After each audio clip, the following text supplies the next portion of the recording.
Welcome, everybody, to another edition of Lights, Camera, Pop. I'm Rich.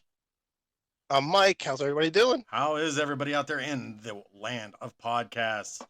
Hope everybody has been sticking around waiting for the mom and pop video store of podcasts to return because we are finally here. Sorry for the delay, everybody, because it has been a weird couple weeks. And it all To say started. the Oh least. my God. To start off, I mean, we got a tornado 2-3 weeks ago now, and 2.5 weeks. It was the Two and Sunday a that half, we yeah. were going to record, and and I think you were actually, were you out? That was that the week you were out? Yeah, I was in Cleveland. Yeah, you were in Cleveland. No, that was the next week because I was. We or went to the yes, baseball game. you were out. I'm sorry, you were out. The baseball game was the following week. You were out, Right, yeah. and um, I was gonna have a guest on. I was gonna bring back the horror of it all, and I Right. had a guest on. I had a co-host lined up. We were ready to go, and boom, tornado hits, shuts our power off for more than 24 hours, and it just sucked. I had to message the guy, say, "Look, we're gonna reschedule. I apologize for this."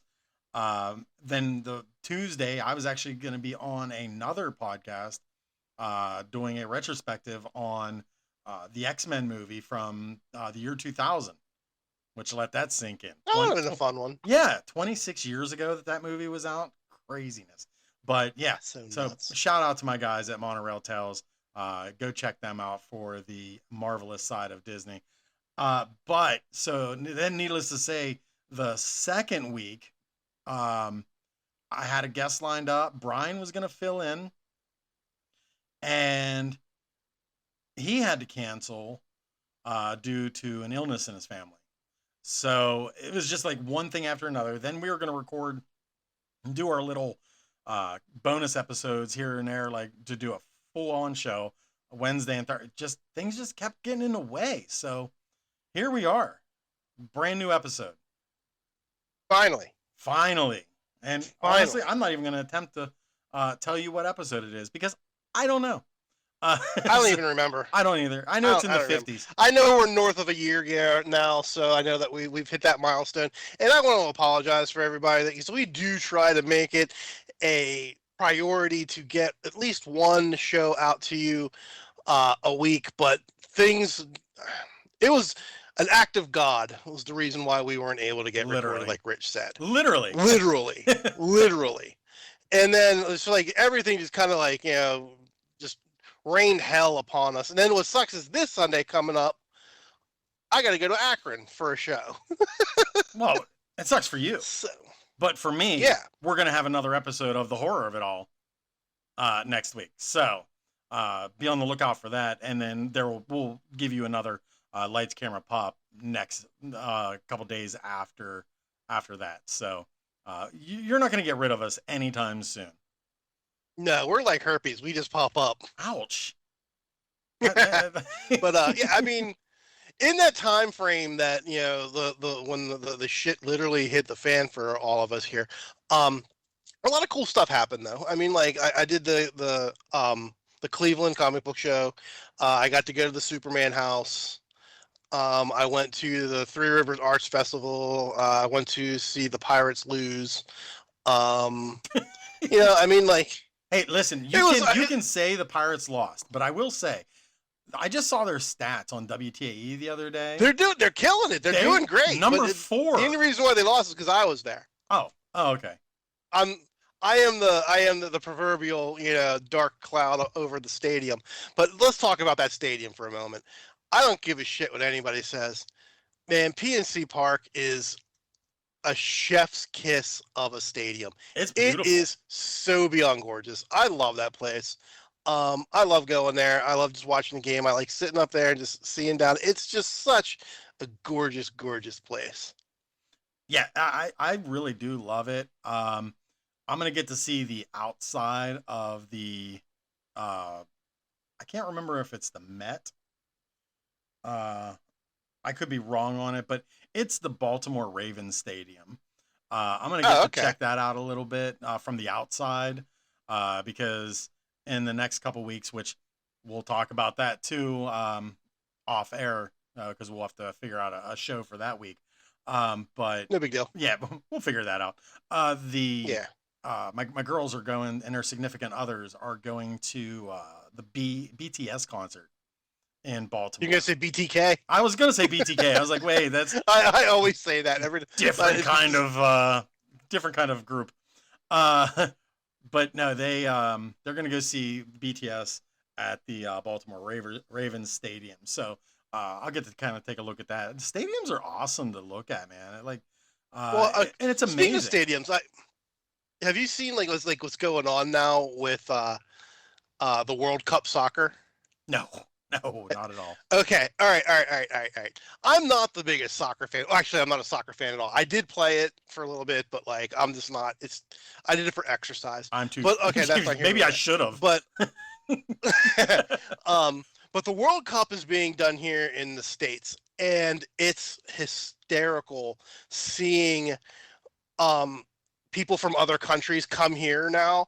And because everyone always talks crap on the US, blah blah blah blah blah, US this, US that. I'm not going to go into the politics on it all, but having the World Cup here has been such a game changer for the US. It's like the biggest like popularity boost because all these people are coming from Europe and Asia and Africa and all these other countries, and they're coming here and they're just like their minds are blown. They're going to like Buc-ee's gas stations and like, can you believe this? Look, 100 pumps. What are they trying to do? Like, refuel? Are they refueling their Air Force here? I mean, like eating American food. They're just like, holy crap, they have flavor. That's why we're fat, because our food's fucking good. Sorry, guys. People are talking about like seeing like American sunsets. They're like, have you seen a sunset in America? What? I've been to Europe. I know your sun goes down. It's not like it's like the light goes off. You know what I mean? But it's just such a gem watching these videos and seeing these people like realizing that the United States is not Los Angeles and it's not New York and it's not Chicago. And they're going to places like Philadelphia, and they're getting into places like the South, Tennessee, Texas, Florida, like all these places. And then they're going to our stadiums, because I was reading things where there's like the Europeans were like, oh, I'm worried that there's not going to be enough seating at the stadiums. Most European stadiums only hold 10 to 12,000 people. Ours hold 80,000. So they're just like, holy cow! They're not lying. Everything is bigger and better in America. Right. And it's funny. Like I want to say it was the Irish literally drank all the beer in Boston. like, like watching this whole thing has been like the biggest popularity boom for the U.S. that I've ever seen, and it's just delicious watching it. That's so funny. That's so yeah. No, I have not seen anything of it, but you're absolutely correct. It is wild to see everybody come over here and they have their awe, and that just reminds me like Buc-ee's is awesome. Like I mean, Oh Buc-ee's yeah, is literally an adventure in itself. they have a wall of freaking jerky. I mean, like it's awesome. It's Buc-ee's is amazing. I just love on 70, like going towards Washington. There's a big billboard that says like 266 miles to Buc-ee's, and I'm just like, I just want to drive that. I'll just stay on this road for 266 miles. Right. I don't give a crap. Yeah. But yeah, it's like seeing like Japanese people eating Texas brisket and barbecue for the first time and having their minds blown, or having an English person eat a freaking sandwich from like Chick-fil-A and thinking they literally just sunk their teeth into something that God made himself. It is just some of the funniest videos. Like, I'm not joking. Go on YouTube or TikTok or whatever, and then just like search them up. You'll die laughing. And they're all like, all these people are now like buying belt buckles, cowboy hats, and they're like, you can fly your flag here. They're like, everyone's nice. Like the whole notion of America's dangerous, you're gonna get shot and guns are everywhere, and people are mean and like all this stuff like that. Like that's all been just hucked out the window. They're realizing that like we're all cool, we're not stupid, we're not rednecks. Yes, I carry a gun everywhere I go, but not everyone does. I mean, like it's just it's great. I am just drinking this in and just having such a good time watching it, and just people realizing that I hate to say it, but we're number one for a freaking reason, people, because we rule and we do everything big. That's just all there's to it. America does everything big. Right. All right, that's my Yep. little patriotism, wave the flag type of thing. I So, wish I had the like Patriot song playing in the background. Like just any patriotic sound. Like I could have had Lee Greenwood playing back there, just the instrumental. fireworks going off in the back. Right. But I mean, but again, we are a pop culture radio show or a pop culture podcast. And if we didn't talk about that, then we completely dropped the ball, because I feel that is one of the biggest things that is going on right now. Because like, let's face it, the World Cup is like the biggest soccer game, one of the biggest sporting, well, probably is the biggest sporting event in the world, like Yeah. viewership wise around the world. So if we ignored it and we didn't talk about it, we would be doing a big, you know, disjustice, and we'd be dropping the ball. Now, who's winning and who's like advancing, I can't tell you. I'm not sure. I don't really pay much attention to it that way. But I know that U.S. is actually like kind of like holding in there. And now like people are like, now I've been, because I went down like these like weird rabbit holes watching people. Now everyone's worried that the U.S. is going to take soccer seriously, and they're just like, you understand that if the United States would take soccer seriously, no other country will ever be dominant again, and like the U.S. will just steamroll over every freaking country.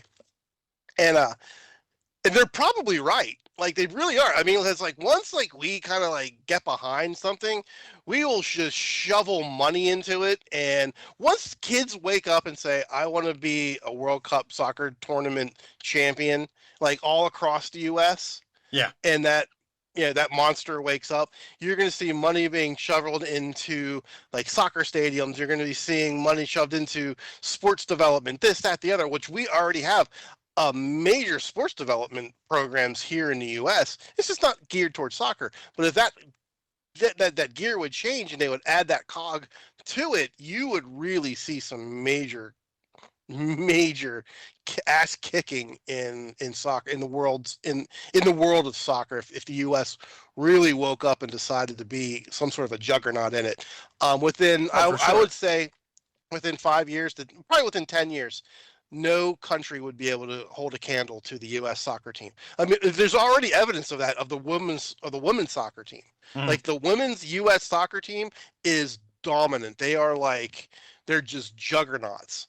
I know that because my stepdaughter follows soccer pretty well, and she played soccer her whole life, and we would talk about it here and there.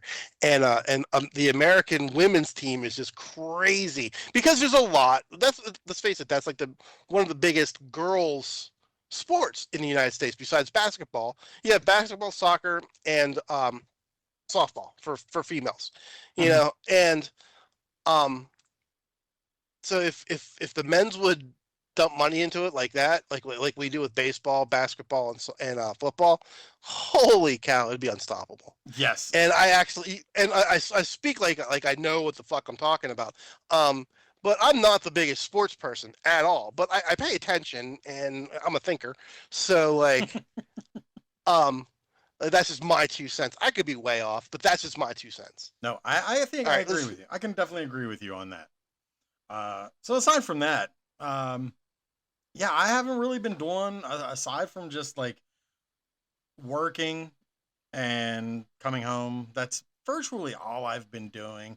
I've been doing a little writing here and there, and about it. Oh, and I something else that I'm pretty excited about, and I want to bring up because eventually it's we've talked about gaming on here very little, but gaming is a part of pop culture as well. So talking yep. about this, I have to say I'm pretty excited. I've been looking to step up to from my PS4 because they're basically shutting down the servers.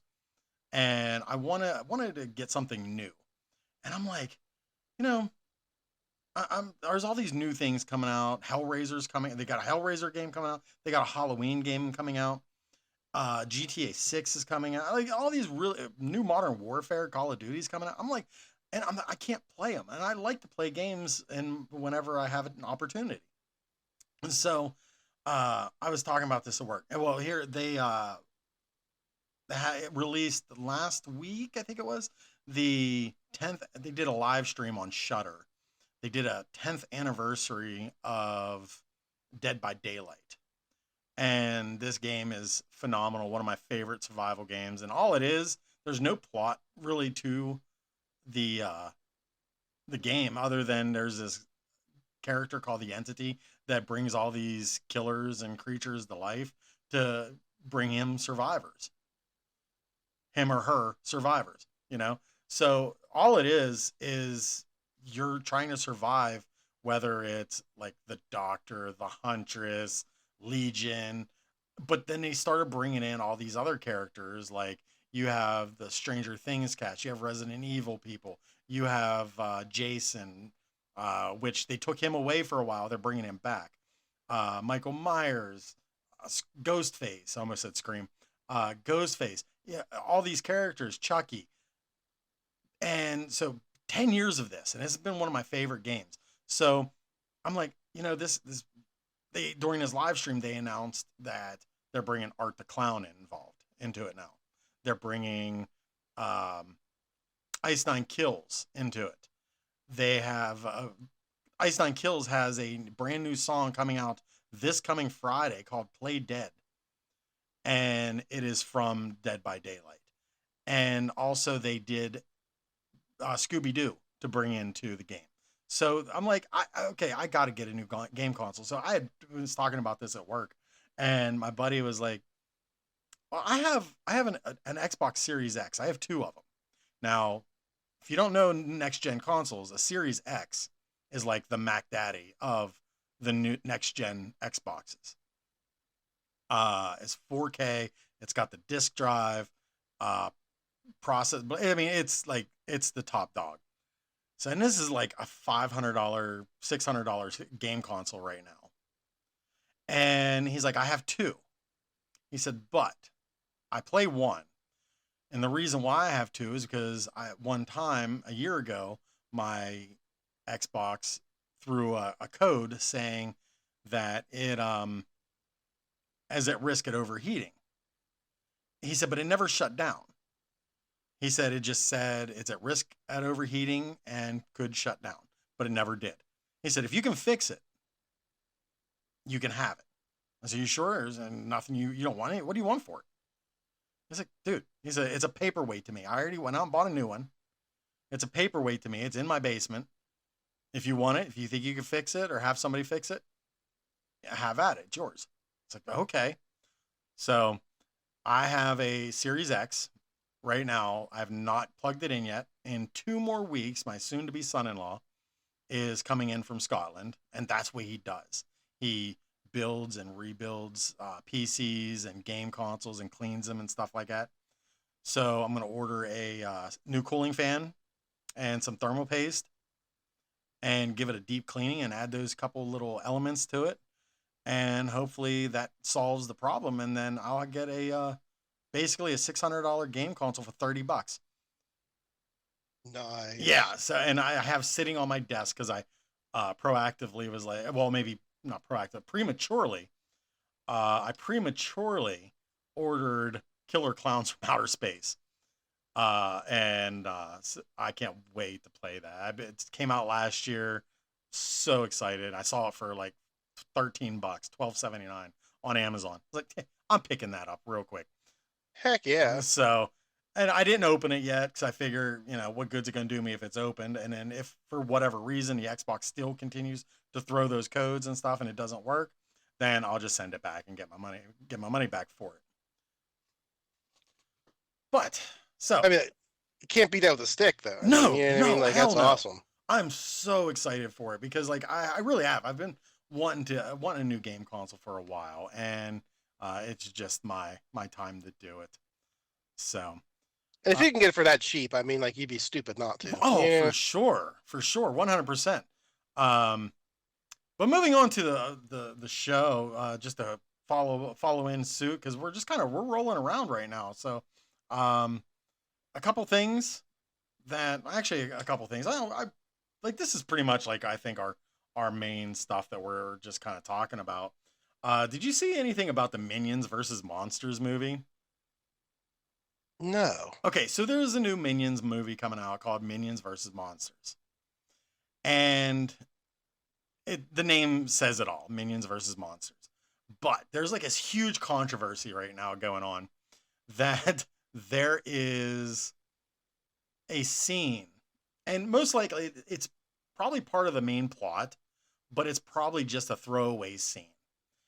Okay. But it leads into the rest of the story because the Minions are having a seance with a book that has Cthulhu or some looking character on the cover of it.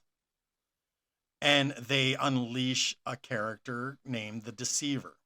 So now you have all these holy rollers going up there. And I apologize yeah, that's exactly what they're doing.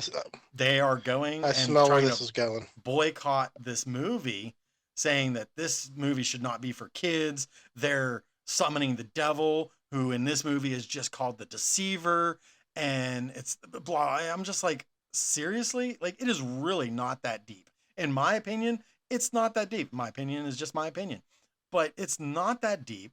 It's just a movie, and kids aren't going to be paying attention to stuff like that. It's a Minion movie. It's blah, blah, blah, blah. And it's just so bizarre that this is what people focus on. I like. It's anything that they can focus on. That's the whole thing. It's just, you know what I mean? Like, people. I honestly, I think people just read into shit too much. You know what I mean? Like that whole thing. Like, yeah, I understand. Like the Deceiver. Yeah, Satan's called the Great Deceiver, but that's not his name. That's not anything about it. You know, whatever. Just whatever. Yeah, I just think it's so mind blowing that this is the thing that you have to bring to the table to try to focus your attention on to get people all riled up. Like I said, it's a Minions movie. It's a Despicable Me spinoff. It's not that deep. And like I said, most likely, it's not it's deep a at all. throwaway scene. Yes, the main plot maybe stems from this because they're fighting the monsters that get released from this. But most likely that scene's going to be maybe a minute and 30 seconds long. And kids aren't going to pay attention to that. They're paying attention to the Minions. Exactly right. Um, Exactly right. Another thing that's like, go ahead. Yeah, go ahead. No. I was gonna say another thing that like has been brought up that I've been reading about. So there is up in New Jersey, there is the campsite that the original Friday the 13th was filmed at. So they called it Camp Crystal Lake, and it's ran by a bunch of Boy Scouts or a Boy Scout. What do you want? Troop? Fraternity? Troop. I don't know. Is it a troop? I don't know. It's ran by the Boy Scout Association or something like that. Well, they dubbed it Camp Crystal Lake. They reopened it for tours. People can spend the night there and stuff like that. So now I'm seeing reports. People are like making videos and stuff saying like how ridiculous this is. What do you think? So if you're going to have a tourist attraction based on a horror movie, so we'll say this, in this case, Camp Crystal Lake. Wouldn't you think that Jason or Mrs. Voorhees would be prevalent to this establishment? I would think so. It would make sense, right? Absolutely. Yeah, I mean, like, well, apparently, when you go there, you're not even allowed to mention Jason during the tour because they consider it a family camp. Oh, geez. So they don't want kids to learn about Jason. And the way I don't think people are going here based off of a family camping outing.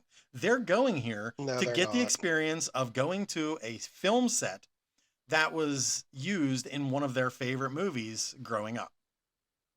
And they want Exactly to right. introduce their kids. Be like, look, so if okay, if you want to go with the whole family aspect of things, that's why families are coming, because the parents are wanting to say, kids, check this out. This movie was groundbreaking at its time, and this was my Scream. This was my Ghostface back in 1981.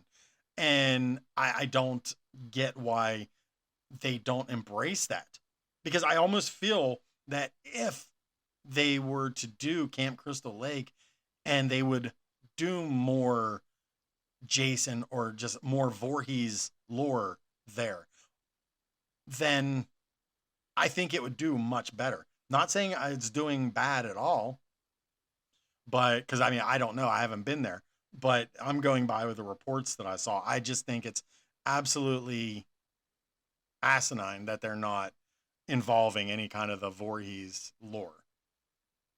Right. That's stupid. You're, in all honesty, you're leaving money on the table if you do that. Yeah, yeah, absolutely.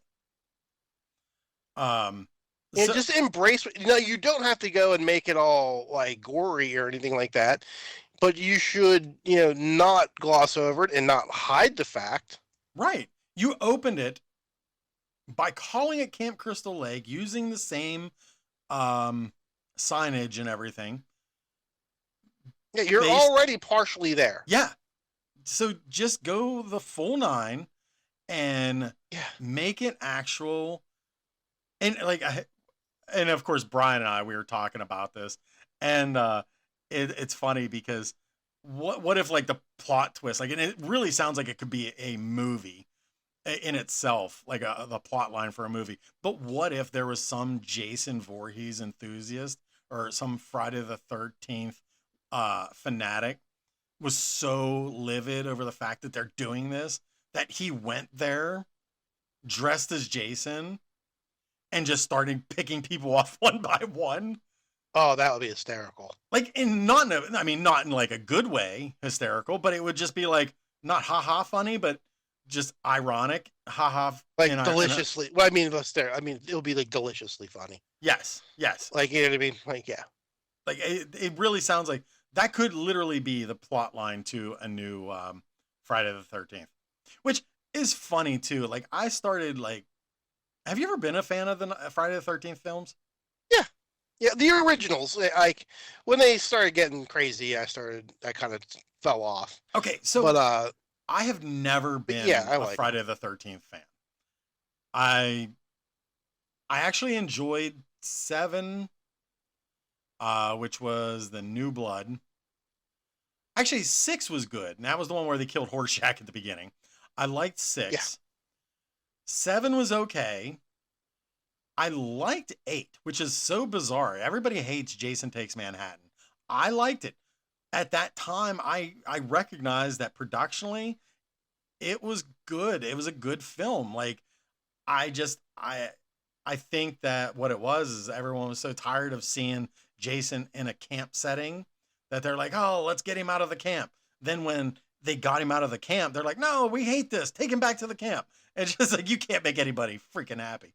So, No, you can't. and Yeah. even Jason X. Jason X is such an underrated sequel to them films. Um Absolutely wild. Like I liked it. But yeah, I did. And I think it's funny though that I just was never a Jason fan. Well, come 2009, when the Friday the 13th remake came out with Jared Padalecki, that I actually enjoyed. That made me like Jason.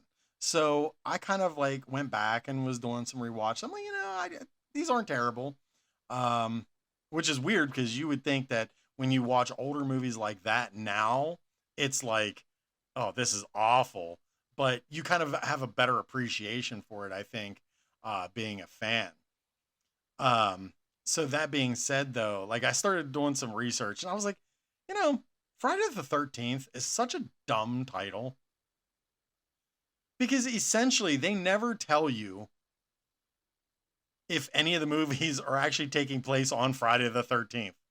And then even the only movie, the first one, is the one that's actually confirmed that the death scene of Jason,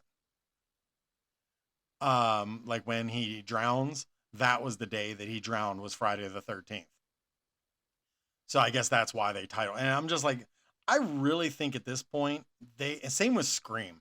I think they need to start rebooting older, if they're going to reboot older movies, give it a fresh new name. Like, can how many more Screams can we have at this point? Shouldn't we just change the name to Ghostface? I mean, look, same with like they did it with Chucky. Like, how, when was the last time you said Child's Play? Like, other than Right. if you're referencing the first movie, like everything else is like, oh, have you ever seen the third Chucky? That's my favorite one. Or of course, then even they changed the names. The Bride of Chucky, the Seed of Chucky, the Curse, and stuff like that. So they did it, and it worked out for them. They even had a TV show named Chucky. So, like, I think that they need to start kind of doing the same thing with, start giving it a fresh new take. I kind of like they did this, the short film called Sweet Revenge, and it was the first Friday the 13th anything since, for due to legal rights for a while. And it was really good. I loved it. So I don't know. I don't ever really remember what my whole point on the whole thing was, but yeah, Friday the 13th, not really the hugest fan, but I do have a better appreciation of him now and won't really knock it. I am, however, looking for this coming October 15th on Peacock. They're Mhm. releasing the Camp Crystal Lake, or is it called Camp? I think it's just, no, I'm sorry, Crystal Lake, and it is a reboot to the series. Like, there's certain, the way the rights are divided up, it's so convoluted. Um, but they're making this TV series on Peacock called Crystal Lake, starring Linda Cardellini, and she plays Pamela Voorhees. So she's obviously going to be the killer in the TV series. But Jason isn't going to be, like, you're not going to see Jason as the hockey masked brutal killer that we see and know. Like, that's a different set of rights. So whoever's Okay. doing this series has the rights to young Jason and Pamela Jason. I don't even think they have the rights to the Crystal or the Friday the 13th name. So it's so bizarre how it all works out, but really looking forward to that. I mean, that's. Not, I mean, it sounds like it's going to be interesting. Um, like you asked me if how much of a fan I was of it. Um, I mean, like I was never like die hard where I was like, oh my god, I can't wait till the new movie comes out. Mm-hmm. But if it was on HBO or if it was on TV or something like that, I would watch it. Um, I was never like a, oh my god, I can't wait to see it type of thing. I'm more of a passing fan. Does that make sense?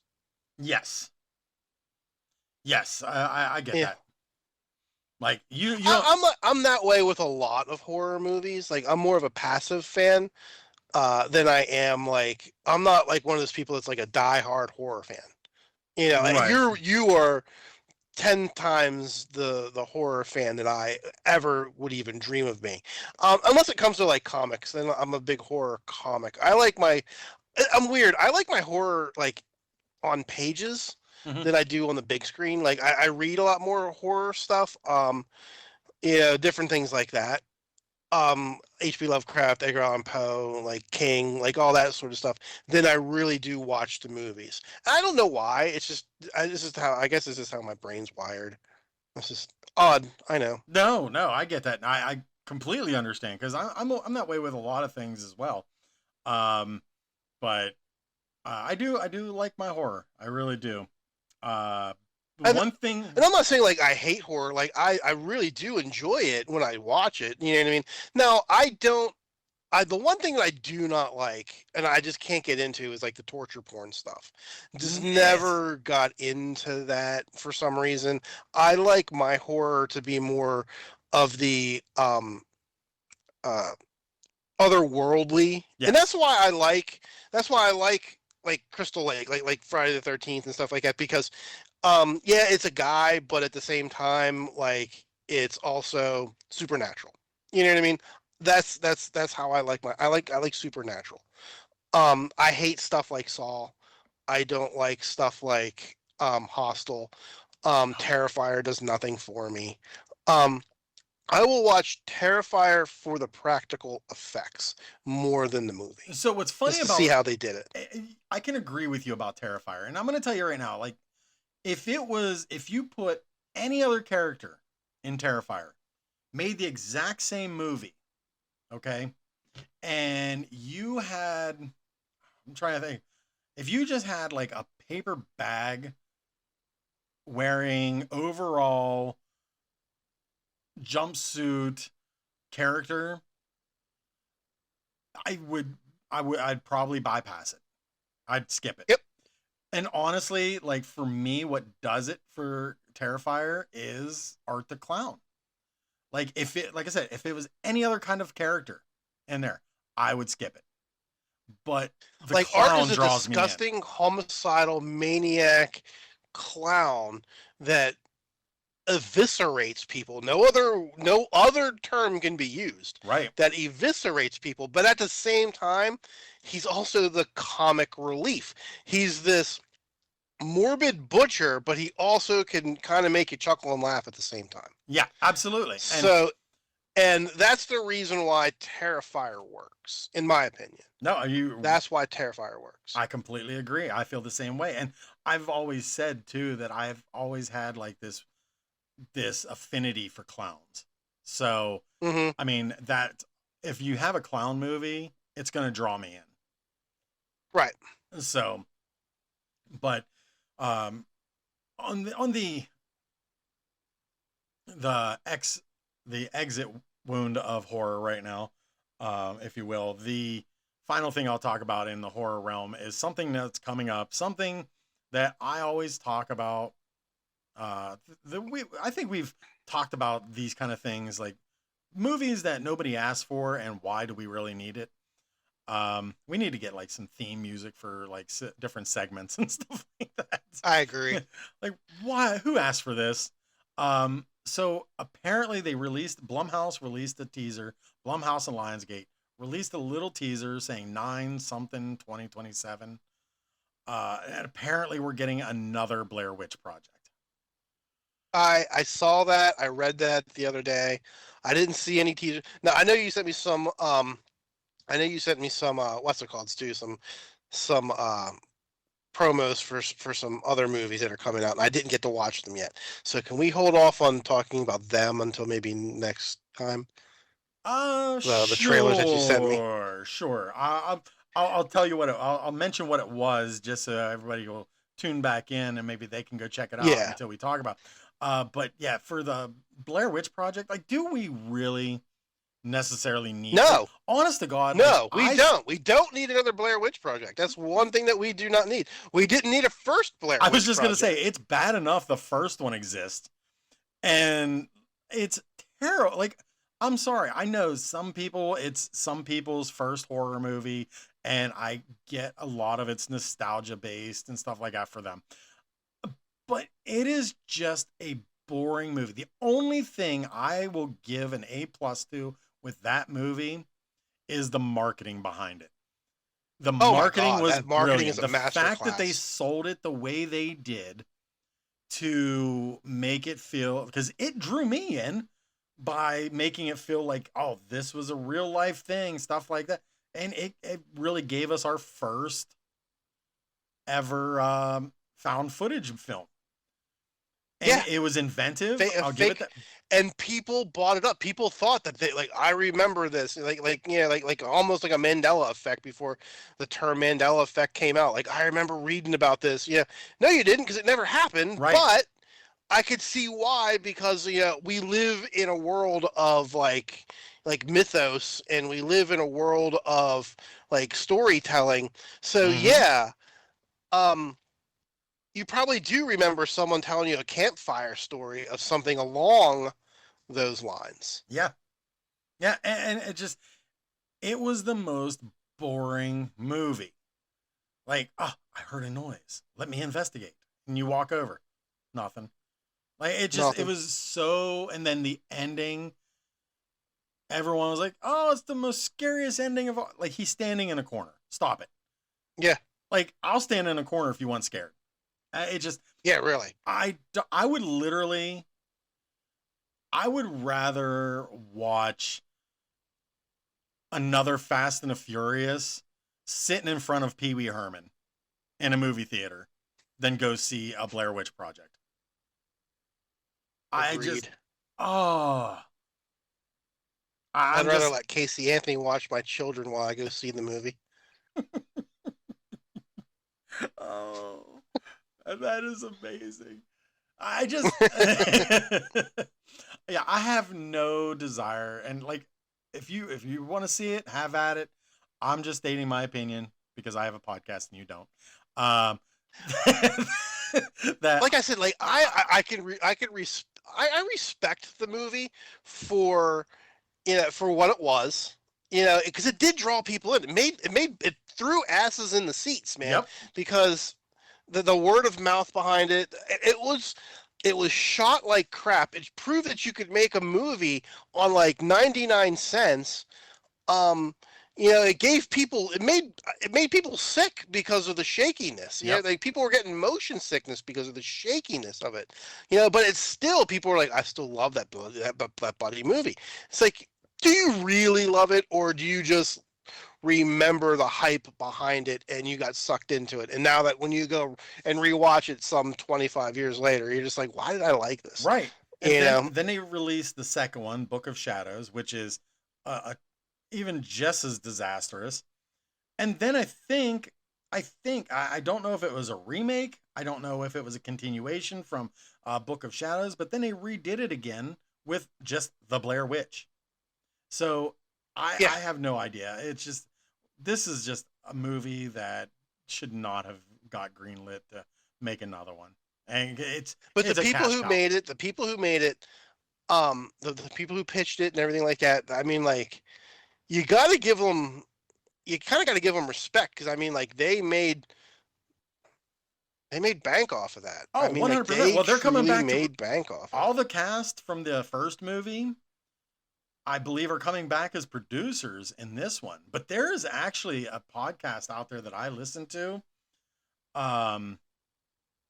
where I want to say it was the Movie Crypt, and they did a panel with all of them on there, and essentially none of them got, like, everyone thinks that, oh, that movie made so, like, billions of dollars because of how they got nothing from it.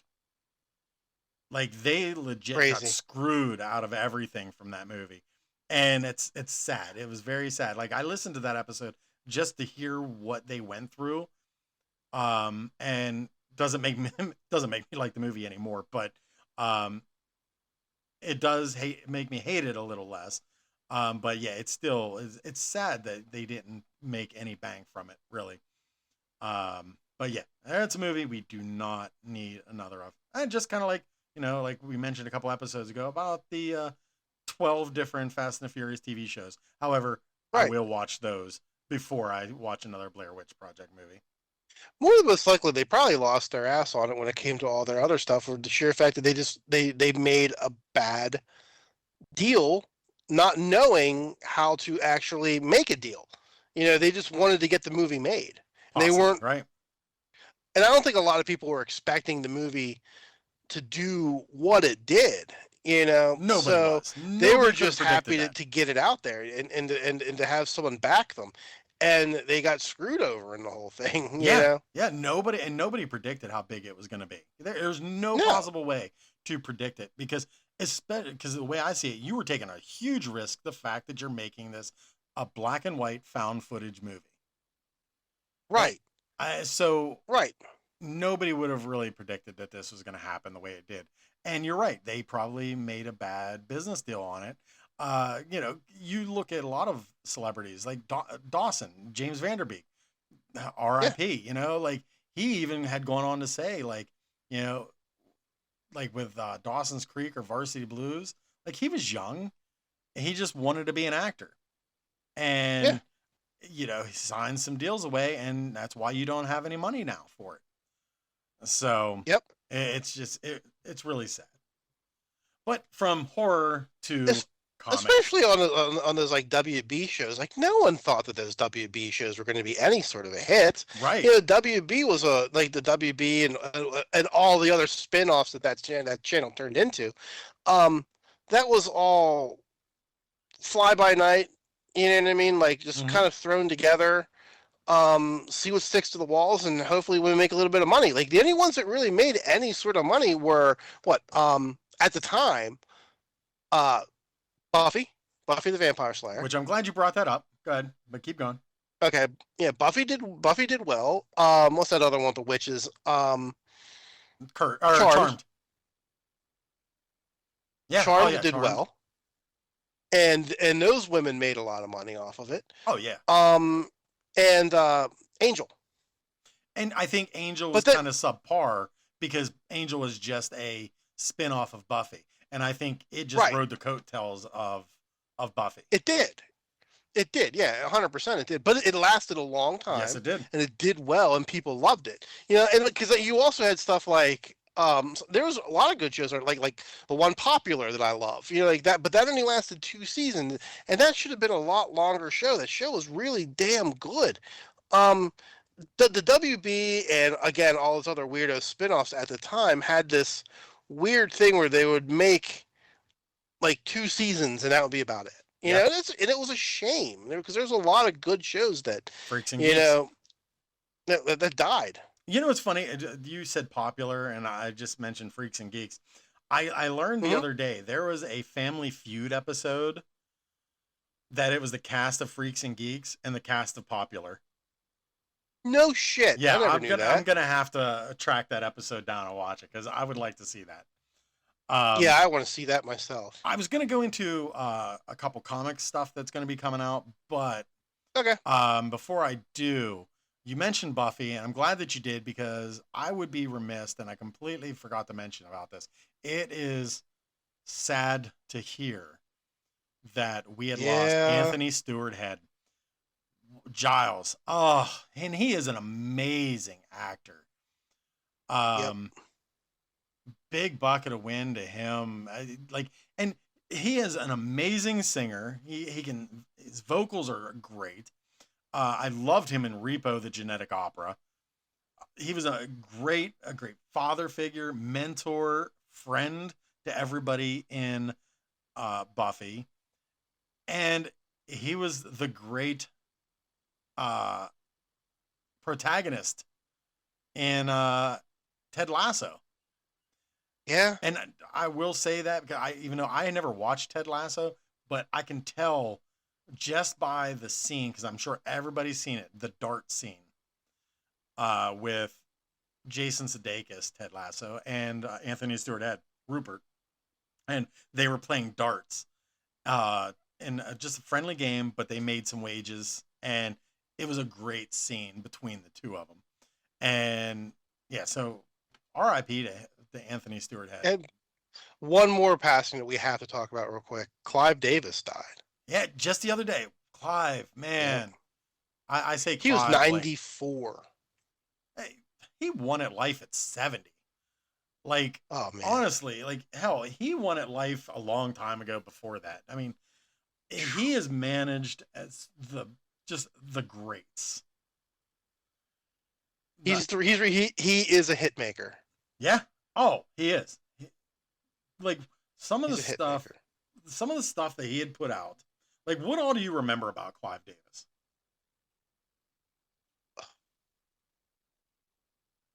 Oh my Oh, God! did I Like I'm lose trying you to there? think now. I didn't Go know if I ahead. lost. I didn't know if I lost you there. But yeah, he has produced so much. Like you said, he is a hit maker. Like he has worked with Santana, Kelly Clarkson, Jennifer Hudson, Whitney He Houston won was 4 Grammys. yeah, he was like probably he produced I Want to Dance with Somebody. Rock and Roll Hall of Fame. And let's just say one thing. Speaking of the Rock and Roll Hall, shouldn't they change the name by now? Right. Like, Music Hall of Fame. yeah, they should just make it the Music Hall of Fame. But um, yeah, he was part of LaFace Records with Yeah. Babyface and L.A. Reid. They launched careers of Usher, TLC, Outkast, Tony Braxton. Um, And he worked with what, Pink Floyd, I think. Sly and the Family Stone he did stuff with. Chicago, Earth, Wind and Fire, Blood, Sweat and Tears. The list literally is infinite. I mean, like, just crazy. yeah, he is definitely one of the greats, and Yeah. I don't think there will ever be another Clive Davis. No, I don't think there can be in today's society, in today's uh entertainment and musical world. I think the people like Clive Davis, I think their time has come and gone, and I think we're going to be, unfortunately, living in a world of a lot of one hit wonders type of deal. Yeah. Oh, You know, 100%. Excuse me. Um, and moving out of the world of the beyond, yeah, um, the rest in the peace rest in section. peace section.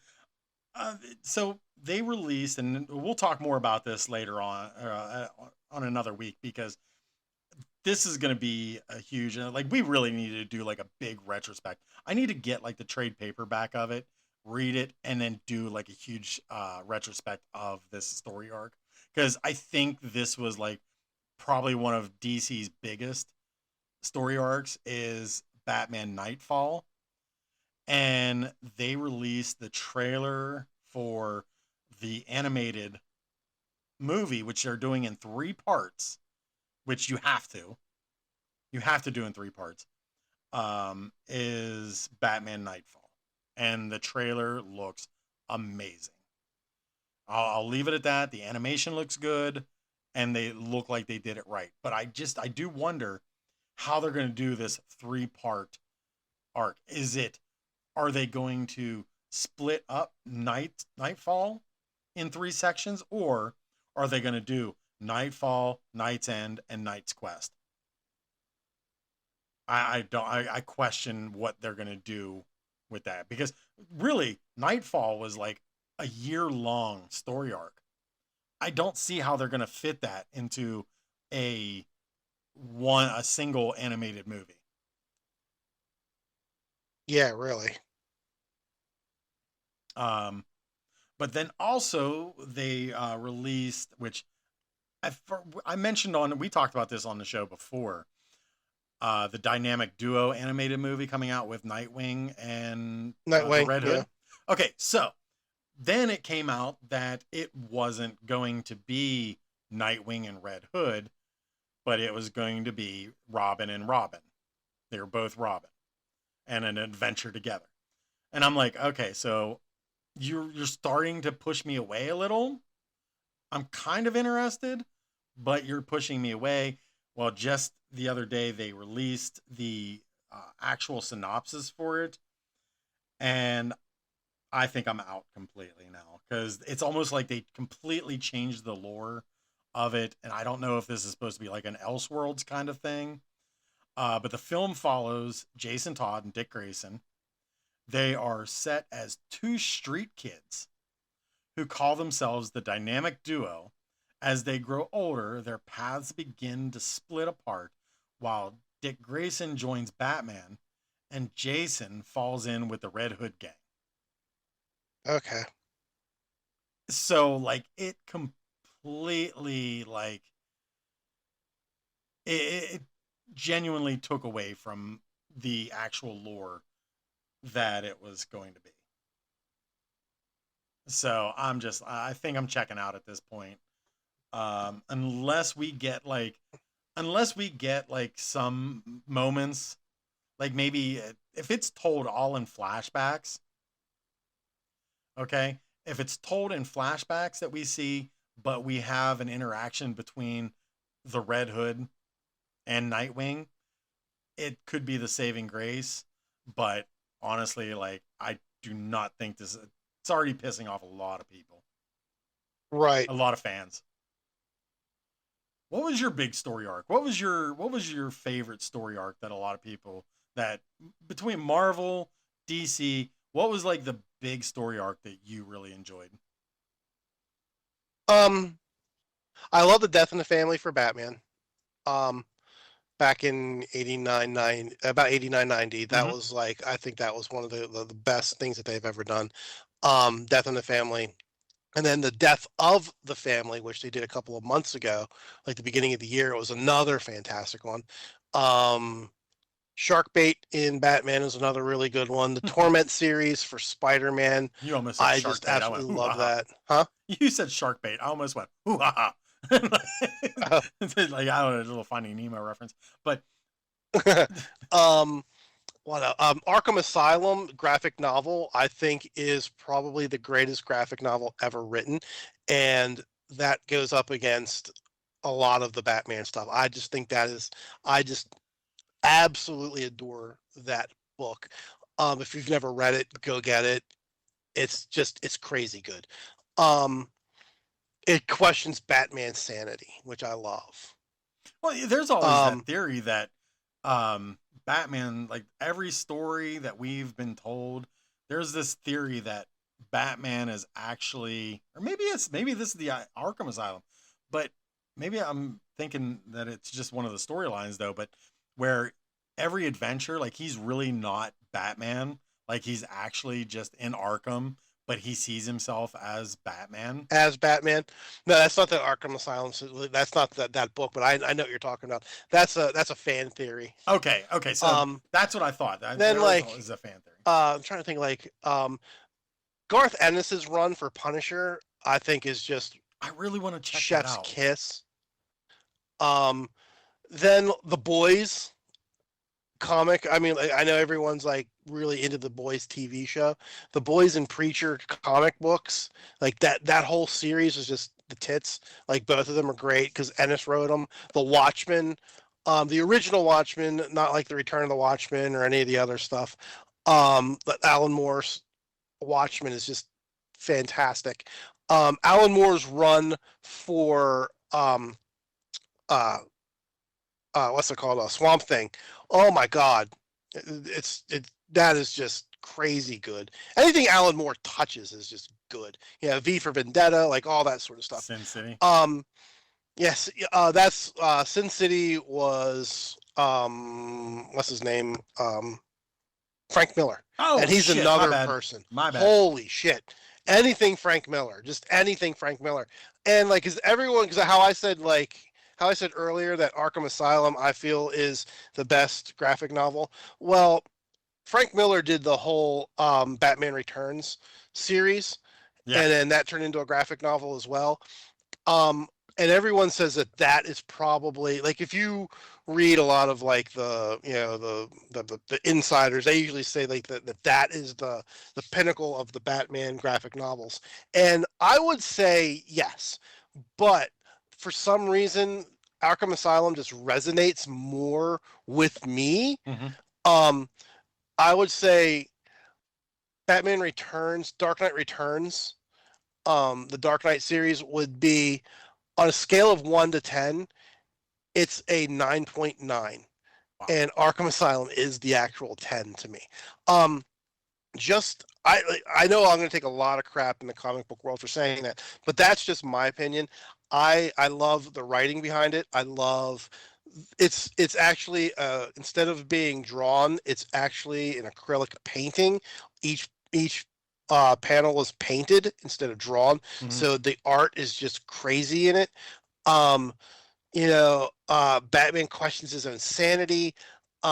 Just the one line when Joker is on the phone with Commissioner Gordon, and he's just like, he's they realize that all the bad guys just took over the asylum, and they're like, well, what do you want? They're like, we want you to bring us the bat. So they're like nobody else, just bring us the bat. And he's like, no one else has to die unless unless you give us Batman. And he's like, oh, look at this. He's like, what's your name, dearie? And I can't remember her name. I'll just say like Christine or whatever. And he has like this little girl who's like a candy striper. And he's like, she has such beautiful eyes, such beautiful blue eyes. And here he's like basically threatening he's going to go and pull her eyeballs out with a pencil if they don't send Batman in. And she just starts screaming, and he's just like, and when you read it, you think, oh my God, he just shoved the number 2 pencil through this chick's eye. But then when he flips it over like he didn't, he just did it to freak out Gordon and piss off Batman. But it's creepy. It's good. Yeah, it's so worth getting. It's one of my favorite books ever. That is one of my favorite books ever. Will it be on my top 10 book that Paul kind of did? No, I'm not going to do that in that. But yeah. Yeah. See, so yeah, Nightfall was probably one of my. It was one of my favorites through DC. I really enjoyed A Lonely Place of Dying because that. Oh man, yes. Introduced us to Tim Drake, which became a huge fan favorite as Robin throughout the years. And so I like that one. Nightfall. And I'm gonna catch crap from the comic book world for this one, but in Marvel, everybody thinks like Maximum Carnage was like the magnum opus or whatever of story arcs. I really enjoyed the Clone Saga. Oh, that's another good one. I liked it a lot. And in fact, they gave me my favorite rendition of the Spider-Man costume. Okay. And that was the Scarlet Spider, the all red, blue hoodie cut off. I loved that outfit. Because after. And again, I'm going to throw in Poison Elves as another. Of course. Book that everyone needs to read. Absolutely. I agree. We gotta start putting links for people so they can go check these out and pick them up at their LCSs or local comic shops, if you will. Oh, you're using the lingo now. I just wanted to use the lingo. I've been waiting to get. I've been getting to wait. You are now one of us. I've been waiting to get Jays of Future Past. It's sold out already, and it's already gone back to second print. I have a copy being held for me, and I can't wait to check it out because apparently it's really good. I can't wait to check it out. I'll have to check that out. I haven't read it yet. I'll be honest with you, I haven't even looked for it yet, which is bad since we kind of have like a little in with some people, right? But I've just been so busy with trying to get other stuff and just get things going. Yeah, same here. But on that note, everybody, I think we're gonna wind down and take our weekly leave of you. We will be back next week. Well, one of us will. Or wait, no, next week? Actually, no. Well, yeah, we can still record this week. You'll be back next week for our same bat time, same bat channel type of show. And then I'll be back next week when we do our little, fill-in show. And then we'll be back on our regular scheduled program. Oh, okay. So I know normally we do like a shout out like where we're going to be and everything like that, but I do want to throw this out real quick. I just officially signed up for the Erie, Pennsylvania comic book show in September. So I will definitely be at the Erie comic book show in September. It's a 3-day event, Friday, Saturday, and Sunday.